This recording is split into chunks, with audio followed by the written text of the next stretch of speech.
ఈ వార్త మిమ్మల్ని కొంచెం కలవరపాటుకు గురి చేసే అవకాశం ఉంటుంది కాబట్టి తగిన జాగ్రత్తలు తీసుకొని ఈ వార్తను చూడండి. హన్మకొండ జిల్లాలో దారుణం జరిగింది. దానికి సంబంధించిన బ్రేకింగ్ న్యూస్ మీరు చూస్తున్నారు. హన్మకొండ జిల్లా ఎలకతుర్తిలో దారుణం జరిగింది. తల్లిని చంపేశాడు ఒక కొడుకు. తల్లిని విచక్షణారహితంగా గొడ్డలతో నరికి చంపేశాడు. వీరనారాయణపురంలో ఈ ఘటన చోటు చేసుకుంది. ఇప్పుడు మీరు ఆర్టీవీ స్క్రీన్ పైన చూస్తున్నారు. ఆమె కన్న కొడుకు, ఆమె కడుపున పుట్టిన కొడుకు, నవమాసాలు మోసి కని పెంచిన కొడుకు నిర్దాక్షిణ్యంగా ఆమె పీక నరికి చంపేశాడు. కుటుంబ కలహాలతో తల్లి సరితను గొడ్డలతో నరికి చంపేశాడు. ఆమెను నరికిన చోట రక్తపు మడుగులో ఆ తల్లి ఉంది. ఆ ప్రసవ వేదనను అనుభవిస్తూ మరణపు అంచుల్లోకి వెళ్ళి ఆ కొడుకుకు జన్మనిచ్చింది. ఎందుకంటే ప్రసవాన్ని పునర్జన్మగా భావిస్తారు కాబట్టి. చెట్టంత ఎదిగిన ఆ కొడుకు తల్లి ముందే నిలబడి గొడ్డలతో పీక నరికేస్తుంటే నిస్సహాయంగా ఇలాంటి దుర్మార్గుడికి ఆ జన్మనిచ్చాను అనుకుంటూ చనిపోయింది ఆ తల్లి. గొడ్డలతో నరికి చంపిన చోట ఆ తల్లి రక్తపు మడుగులో విలవిలలాడుతుంది. అయినా ఆ కొడుకు హృదయం ఎక్కడా కూడా తల్లిని చంపేస్తున్నాను అని చిన్న పశ్చాత్తాపం కూడా లేదు. బిడ్డకి ఏదైనా జరిగితే తల్లి అల్లాడిపోతుంది, తన ప్రాణాలను సైతం ఇచ్చి కాపాడుతుంది. అలాంటి తల్లిని జల్సాలకు అలవాటు పడ్డ ఈ కొడుకు నరికి చంపేశాడు. ఏడాది క్రితం ప్రేమ వివాహం చేసుకున్నాడు ఈ కొడుకు. తల్లి సరితకు, కొడుకు అజయ్కు కొంతకాలంగా వివాదాలు జరుగుతూ ఉన్నాయి. అజయ్ ప్రేమ వివాహం తర్వాత ఇంట్లో తరచూ గొడవలు జరుగుతున్నాయని తెలుస్తోంది. పెళ్లి తర్వాత ఉద్యోగం చేయకుండా జులాయిగా తిరుగుతున్నాడు అజయ్. పని చేసుకుని బతకాలి అంటూ తల్లి మందలించింది. దీంతో ఇద్దరి మధ్య వాగ్వాదం చోటు చేసుకుంది. దీంతో ఒక దశలో ఎలకతుర్తి పోలీస్ స్టేషన్లో ఫిర్యాదు కూడా చేసుకున్నారు. ఒకరిపై ఒకరు ఫిర్యాదు చేసుకున్నారు తల్లి కొడుకులు. పోలీస్ స్టేషన్కి వెళ్ళొచ్చిన కొద్దిసేపటికే తల్లితో మరోసారి అజయ్ వాగ్వాదానికి దిగాడు. కోపంతో కసితో తల్లిపై విచక్షణారహితంగా గొడ్డలతో దాడి చేశాడు అజయ్ అనే దుర్మార్గపు కొడుకు. తీవ్ర రక్తస్రావంతో తల్లి సరిత అక్కడికక్కడే చనిపోయింది. స్థానికులు భారీగా అక్కడికి చేరుకున్నారు. కుటుంబ సభ్యులు అక్కడికి చేరుకుని వారిని పట్టుకునే ప్రయత్నం చేశారు. పోలీసులు కూడా ఫిర్యాదు చేశారు. పోలీసులు అక్కడికి వచ్చి విచారణ జరుపుతున్నారు. మా ప్రతినిధి వెంకటరత్నం ఉన్నారు పూర్తి సమాచారం అందించడానికి. వెంకటరత్నం, 2 రోజుల క్రితమే తల్లిని చంపిన దుర్మార్గపు కొడుకు గురించి మాట్లాడుకున్నాం. ఇలాంటి ఘటనలు జరగకూడదని అనుకున్నాం. మరో కొడుకు ఈ తల్లిని కూడా గొడ్డలతో నరికి చంపేశాడు. అసలు ఏం జరిగింది? అతను ఈ కుటుంబ కలహాలే. ఎందుకంటే తను ఒక ప్రేమ వివాహం చేసుకున్నాడు. ఆ ప్రేమ వివాహం తల్లికి ఇష్టం లేకపోవడంతో తరచూ గొడవలు కూడా జరుగుతున్నాయి. దీనికి సంబంధించి కూడా అనేక సార్లు తల్లికి అలాగే ఇతనికి అజయ్కి మధ్య చాలా సార్లు గొడవలయ్యాయి. నిన్న కూడా ఉదయం పోలీసుల స్టేషన్ కూడా గతంలో కూడా ఎన్నోసార్లు ఫిర్యాదులు వెళ్ళాయి. కానీ నిన్న కూడా పోలీసులు వీళ్ళిద్దరిని పిలిచి కౌన్సిలింగ్ ఇచ్చారు. బాగుండాలని చెప్పి అన్నారు. సరే అని చెప్పి ఇక్కడ తల్లికి కూడా చెప్పినటువంటి నేపథ్యంలో వాళ్ళు బాగానే ఉంటారు అనుకున్నారు. కానీ ఇంటికి వచ్చిన తర్వాత మళ్ళీ ఆ చిలికి గాలివానగా మారింది ఇప్పుడున్నటువంటి ఆ పరిస్థితులు. ఎందుకంటే తన ఆవేశంతో ఎప్పుడు ఉన్నా సరే తన తల్లి ఎప్పుడున్నా తనకు ప్రాబ్లమే అన్నటువంటి ఒక ఆలోచనకు వచ్చినటువంటి అజయ్ విచక్షణ రహితంగా రాత్రి గొడ్డలతో నరికి చంపడాన్ని కూడా చాలా దారుణంగా పరిగణించాల్సినటువంటి అవసరం ఉంది. గత కొద్ది రోజుల నుంచి చూసినట్టయితే ఎక్కడ చూసినా కానీ ఒక రకమైనటువంటి హత్యలో మాత్రం ఒక ప్యాషన్ గా మారినట్టుగా కనిపిస్తుంది. ఎందుకంటే ఏ చిన్న సమస్యకైనా అంటే అంతమొందించడమే ఒక పరమార్థము, లేక అంతమొందించడమే సమస్యకు పరిష్కారం అన్నటువంటి ఆలోచనలకు కూడా యువత వస్తున్నారు. ఎన్నిసార్లు ఆ పోలీసులు కూడా చెప్పినప్పటికీ కూడా ఇట్లాంటి పరిస్థితులు ఉన్నాయి. కానీ కుటుంబ నేపథ్యంలో కట్టుకున్నటువంటి భార్య కోసము కన్న తల్లిని కడదేర్చినటువంటి కసాయి కొడుకు ఉదంతం అందులో అంతర్జాతీయ మహిళా దినోత్సవానికి ఒక్కరోజు ముందు జరగడాన్ని కూడా సభ్య సమాజం కూడా ఆలోచించాల్సినటువంటి పరిస్థితి కనుక ఉంది. ఇప్పటికీ స్థానికులు కూడా ఎన్నో సార్లు చెప్పారు. ఎక్కడున్నాడు ఇప్పుడు వాడు? ఎందుకంటే తల్లిని కుటుంబాల్లో ఉన్నటువంటి ఒక్కొక్కరి ప్రవర్తన కూడా ఒక్కొక్క రకంగా ఉంటుంది. ఆ కుటుంబాన్ని లీడ్ చేసినటువంటి తల్లి కూడా తనకు సంబంధించినటువంటి ఎట్లా ఉండాలి అన్నటువంటి కోణంలో కూడా కొన్ని ఎన్నోసార్లు చెప్పి చూసింది. కానీ తనకు ఇష్టం లేది పెళ్లి చేసుకున్నావు ఎప్పుడైనా తనకు సమస్యగా ఉంటుందన్నటువంటి ఆలోచనలో కూడా ఇక్కడ చాలా దారుణంగా పరిగణించాల్సి. గత కొద్ది రోజుల క్రితమే తమ్ముడు కూడా చనిపోయాడు.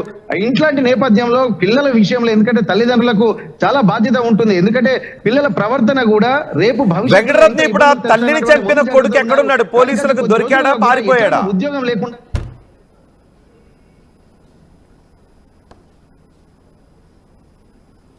వెంకటరత్నం తల్లిని చంపిన ఆ కొడుకు ఇప్పుడు ఎక్కడున్నాడు? పోలీసులు అదుపులో ఉన్నాడా, పారిపోయాడా? అయితే నిన్న దాదాపు పోలీసుల అదుపులో ఉన్నారు. ఎందుకంటే సంఘటన జరిగిన తర్వాత తన బంధువులు కూడా తనకు పోలీసులకు వెంటనే సమాచారం అందించారు. వెంటనే ఉన్న పోలీసులు కూడా అదుపులోకి తీసుకున్నట్టుగా సమాచారం. అయితే ఇక్కడ తను పారిపోయేటువంటి ప్రయత్నం అయితే చేసి ఉన్నాడు కూడా స్థానికులు చెప్తున్నారు. కానీ అతన్ని వెంటనే అక్కడ ఉన్నటువంటి స్థానికులు, ఎందుకంటే అతను పారిపోవడానికి కూడా ఎక్కువగా ఆస్కారం లేదు. ఎందుకంటే గతంలో కూడా పోలీస్ స్టేషన్ కు ఉన్నాయి, అంత మర్డర్ చేసి తప్పించుకున్నటువంటి అవకాశాలు అయితే అంటే అన్నోన్ పర్సన్స్ అయితే కొద్దిగా ఎక్కువగా ఉండే. కానీ ఇదంతా ఎప్పటి నుండో పోలీస్ స్టేషన్ లో కూడా కేసు నడుస్తూనే ఉంది. ఆ పోలీసులు కూడా కౌన్సిలింగ్ ఇస్తూనే ఉన్నారు. దీనికి సంబంధించి కూడా ఎప్పటికప్పుడు కూడా ఆ పోలీస్ స్టేషన్ లో కూడా వివరాలు ఉండడంతో ఖచ్చితంగా తను కూడా ముందే తను పోలీస్ స్టేషన్ లో కూడా హెచ్చరించినట్టుగా తెలుస్తుంది. ఎప్పుడైనా నా చేతిలో చేస్తావు అన్నటువంటి ఒక మాటలు కూడా తరచూ ఇంట్లో అంటున్నట్టుగా తెలుస్తుంది. దాన్ని సార్థకత చేసుకునే విధంగా నిన్న ఆ గొడ్డలితో హత్య చేసి తన తల్లిని నడి రోడ్డుపై నరకడాన్ని కూడా చాలా దారుణంగా చూడొచ్చు. ఇంట్లో గొడవలు కూడా గొడ్డలితో తల్లిపైనే దాడి చేస్తున్నప్పుడు ఎవరు లేరా అక్కడ? అది రాత్రిపూట కావడంతో అందరూ ఎవరి పనులు వాళ్ళు ఉంటున్నటువంటి సమయము, చీకటి పడుతున్నటువంటి సమయం, అప్పుడప్పుడే సాయంత్రం చీకటి పడుతున్నటువంటి ఆ సమయంలో ఇట్లా గొడవలు మళ్ళీ ఉద్రిక్తంగా ఉన్నాయి. సాయంత్రం వరకు కూడా పోలీసులు కొంత వీళ్ళకి కౌన్సిలింగ్ ఇచ్చినటువంటి నేపథ్యంలో మళ్ళీ ఇంటికి వచ్చిన తర్వాత మళ్ళీ గొడవ రాజుకుంది. అయితే దీనికి సంబంధించి కూడా ఎంత చెప్పినా తను తల్లి మాత్రం ఇక్కడ సెటిల్ కావాలి అన్నటువంటి ఒక ఆలోచనలు చేస్తుంది. తరచూ గొడవలు అయితే తీవ్రంగా జరిగాయి. కానీ సాయంత్రం అంటే అందరూ ఎవరి పనులలో వాళ్ళు ఉండి అంటే తిని నిద్రపోయేటువంటి పరిస్థితులు అయితే అప్పుడప్పుడే వస్తున్నాయి. ఆ టైంలోనే తను నడి రోడ్డు పైకి తల్లిని లాక్కొచ్చి భయంతో కూడా బయటికి పరిగెత్తుకొచ్చిన టైంలో గొడ్డలితోటి నరికి చంపడం వల్ల చుట్టుపక్కల స్థానికులు కూడా చూసి అతన్ని పట్టుకున్నటువంటి పరిస్థితి, అతను నివారించేటువంటి ప్రయత్నం చేశారు. కానీ అప్పుడే జరగని నష్టం జరిగిపోయింది. దీనికి సంబంధించి వెంటనే స్థానికంగా ఉన్నటువంటి వాళ్ళు 108 కూడా ఫోన్ చేశారు, ప్రాణాపాయంలో ఉందన్నటువంటి కోణంలో. కానీ అప్పటికే తను చనిపోవడంతో ఇక్కడ పోలీసులకు ఇప్పటికే చాలా సందర్భాల్లో మానవత్వాన్ని మర్చిపోతున్నారు. ఆర్థిక సంబంధాల ముందు అయిన వాళ్ళని కూడా కడతేరుస్తూ ఉన్నారు, స్నేహితులను కడతేరుస్తున్నారు. కానీ ఇక్కడ తల్లి కొడుకుల బంధం అనేది అన్నిటికీ అతీతమైంది. దాన్ని మాటల్లో చెప్పడానికి ఉండదు. సో కన్న తల్లినే గొడ్డలతో నరికి చంపేశాడు అనే వార్త తెలిసిన తర్వాత ఏంటి అక్కడ ఉన్నవారి రియాక్షన్ ఏంటి అసలు? అయితే ఇప్పటికీ కొన్ని గ్రామీణ ప్రాంతాల్లో కూడా ఈ మధ్యలో ఉమ్మడి వరంగల్ జిల్లా పరిధిలో చూసినట్టయితే మర్డర్లు అంటే ఒక నెలలోనే దాదాపు 4-5 మర్డర్ అటెంప్ట్లు జరుగుతున్నాయంటే చాలా దారుణమైనటువంటి విషయంగా పరిగణించాల్సిన అవసరం ఉంది. ఎందుకంటే అసలు పోలీసులు అంటే భయం లేదు. ఒకవేళ మర్డర్ చేసినా కానీ ఎట్లాగో అలాగో ఉన్న చట్టాలను ఉపయోగించి బయటికి రావచ్చు అన్నటువంటి ధీమా కావచ్చు, లేకపోతే బలమైన చట్టాలు అంటే ఒకవేళ మర్డర్ చేసినా కానీ ఒక హత్యాయత్నాలు పాల్పడ్డా కానీ శిక్షలు అమలు కావడం లేదన్నటువంటి ఒక భరోసా కావచ్చు, ఏదైనా సరే తప్పించుకోవచ్చు అన్నటువంటి ఒక ఆలోచన కావచ్చు. ఇది ఇట్లాంటి పరిస్థితులకు దారితీస్తుంది. ఇక్కడ మానవ సంబంధాలన్నీ ఆర్థిక సంబంధాలుగా మారిపోతున్నటువంటి ప్రస్తుత తరుణంలో కూడా ఇప్పుడు మర్డర్ చేయడం కూడా ఒక ప్యాషన్ గా మారింది. అంటే ఎన్నిసార్లు పోలీస్ స్టేషన్ కు వెళ్తే అంత గ్రేట్ లాగా ఫీల్ అవుతున్నటువంటి పరిస్థితులు నెలకొన్నాయి. కానీ పోలీసులు కూడా దీనిపై కఠినంగా చర్యలు తీసుకోవాల్సినటువంటి అవసరం ఉంది. ఒక్కసారి మర్డర్ గానీ ఎవరినైనా అత్యాయత్నం చేసినా గానీ కఠినంగా శిక్షలు జరిగితే ఇదివరకేమో 30 కనుక ఉపయోగించేది. కానీ కొన్ని చట్టాల్లో ఉన్నటువంటి వెసులుబాటు కూడా వీళ్ళకు ధైర్యంగా ఉంటుంది. ఎందుకంటే మర్డర్లు చేయడము, అత్యాయత్నం చేయడము, లొంగిపోవడం కూడా ప్యాషన్ అయిపోయింది. మళ్ళీ ఆ తర్వాత ఉన్నటువంటి చట్టాల్లో ఉన్నటువంటి లొసుగులతోటి బయటికి దర్జాగా వచ్చి దాన్ని అంటే బయట ఉన్నటువంటి సమాజం ముందు ఒక భయభ్రాంతులకు గురి చేసి కాన్ఫిడెంట్ గా కాలరెగరేసుకునేటువంటి పరిస్థితులు మాత్రం ప్రస్తుతం ఉన్నాయి. కానీ పోలీసులు మాత్రం దీని మీద సివియర్ యాక్షన్ తీసుకోవాల్సినటువంటి పరిస్థితులు ఉండుంటే, ఒకవేళ మర్డర్ చేసినటువంటి సమయంలో కానీ లేకపోతే అత్యాయత్నం చేసినటువంటి సమయంలో దొరికినటువంటి వాళ్లకు ఎట్లాంటి శిక్షలు పడుతున్నాయనేది సమాజానికి తెలుసుంటే మాత్రం ఇట్లాంటివి చేయడానికి కూడా ఆలోచించాల్సినటువంటి అవసరం ఉంటుంది. కానీ అటువంటి పరిస్థితులు లేకపోవడం వల్లనే ఇట్లాంటి ఒక మర్డర్లు కానీ, మానభంగాలు కానీ, హత్యలు కానీ, అత్యాయత్నాలు కానీ జరుగుతున్నటువంటి పరిస్థితులు కనిపిస్తున్నాయి. రోహిత్ రైట్ వెంకటరత్నం, ఈ ఘటన చూస్తే మీకు ఏమనిపిస్తోంది? నిజంగా ఏ తల్లైనా మామూలుగా కొన్ని సంప్రదాయాల ప్రకారం తను చనిపోతే బిడ్డ తనకి తలకొరివి పెట్టాలని అనుకుంటూ ఉంటుంది. కానీ ఇప్పుడు మీరు చూస్తున్న ఈ తల్లి మాత్రం తను కన్న కొడుకు చేతిలో నరకబడి చనిపోయింది. తను కన్న కొడుకే ఎదురుగా గొడ్డలు పట్టుకుని మెడపైన నరుకుతుంటే నిస్సహాయంగా చనిపోయింది ఆ తల్లి. ఏ తల్లైనా ఊహిస్తుందా తన కొడుకు తనను చంపేస్తాడు అని? ఏ తల్లైనా కలలోనైనా అనుకుంటుందా కనీసం తన కొడుకు చేతిలోనే తను కడతేరిపోతాను అని? ఏ తల్లి ఊహించని ఘటన ఇది. ఏ కొడుకు పాల్పడకూడని ఘటన ఇది.